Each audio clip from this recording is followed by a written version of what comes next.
नमस्कार, स्वागत है आपका हमारे चैनल में। इससे पहले कि हम आपको खबर बताएं, आपसे अनुरोध है कि आप इस खबर को अधिक से अधिक शेयर कर दें। एक ही धर्म के लोगों को चुन चुन कर मारा। मोदी सरकार के ऑल पार्टी मिशन पर गए शशि थरूर ने खोली पाकिस्तान की पोल। पहलगाम आतंकी हमले को रखा दुनिया के सामने। पहलगाम आतंकी हमले में हिंदुओं के नरसंहार को कांग्रेस सांसद शशि थरूर ने दुनिया के सामने बयां किया। थरूर ने उस सर्वदलीय प्रतिनिधि मंडल का हिस्सा है जिसे मोदी सरकार ने अलग अलग देशों में भेजा है, ताकि इस हमले और ऑपरेशन सिंदूर के रूप में भारत की प्रतिक्रिया के बारे में दुनिया को बताया जाए। न्यूयॉर्क में भारतीय दूतावास में बोलते हुए थरूर ने आतंकवादियों के इरादों को पूरी दुनिया को बताया। शशि थरूर ने आतंकियों के इरादे को साफ करते हुए बताया है कि आतंकियों ने पहले लोगों को का धर्म पूछा, लोगों की धर्म की पहचान की और फिर सिर्फ उसी आधार पर उनकी हत्या की है। जो हिंदू थे वो मार दिए गए, जो मुस्लिम थे उन्हें छोड़ दिया गया। कश्मीर की तरक्की को रोकने की साजिश शशि थरूर ने बताया कि इस हमले को समय और क्रूरता सोची समझी थी, ताकि कश्मीर की बढ़ती साख और नुकसान पहुंचे।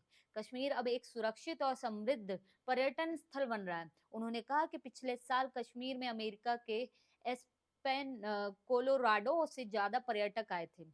ये सिर्फ सामान्य स्थिति नहीं बल्कि समृद्धि का प्रतीक है। अनुच्छेद 370 हटने के बाद मोदी सरकार के विकास कार्यों में कश्मीर में शांति और प्रगति दिख रही थी, जिसे आतंकी रोकना चाहते थे। थरूर ने जोर देकर कहा कि यह मामला कोई सामान्य आतंकी घटना नहीं था, सांप्रदायिक सौहार्द को तोड़ने की सुनियोजित कोशिश थी। शशि थरूर यहीं नहीं रुके, उन्होंने आगे बहुत कुछ कहा। उन्होंने कहा कि ये ऐसा नहीं था कि कोई बम धमाके से अंधाधुंध लोगों को मार रहा था। आतंकियों ने धर्म के आधार पर लोगों को चुना और उनकी हत्या की।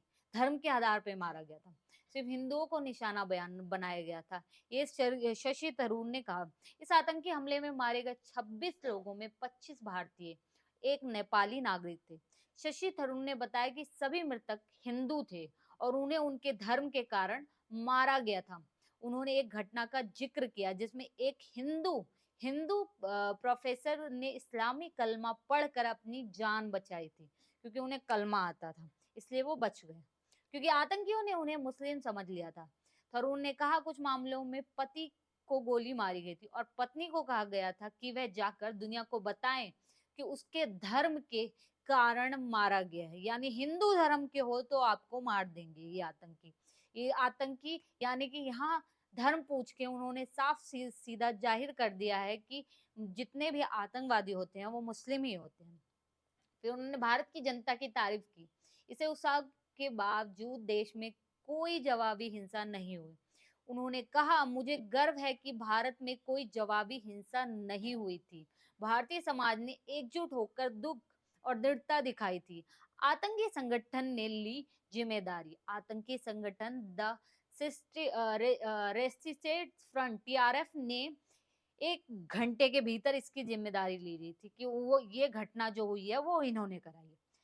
थरूर ने कहा कि भारत को इस बात पर कोई शक नहीं था कि यह हमला कहां से हुआ है। हालांकि उन्होंने पाकिस्तान का नाम नहीं लिया था।